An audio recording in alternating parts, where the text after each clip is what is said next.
personal na aprobado ng BPI or may ICC sticker. Pangalawa, huwag magsaksak sa mga wall outlet at extension cords na sobra sa kapasidad nito. Maaari itong pagmulan ng apoy.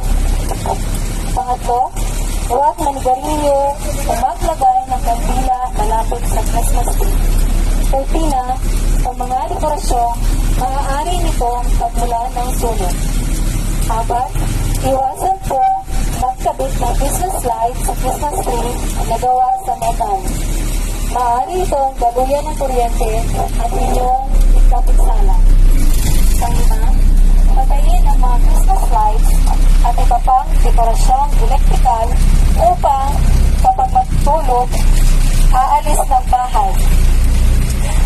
6, ang paggamit ng sky lantern ay mahigpit na ipinagbabawal ng pamunuan ng Bureau of Fire Protection dahil maaari itong bumagsak sa mga bagay na mapagmulan ng sunog. Tandaan, maging handa at ligtas po tayo ngayong Pasko. Huwag pong kalimutan na isaalang-alang ang kaligtasan natin at mga mahal sa buhay.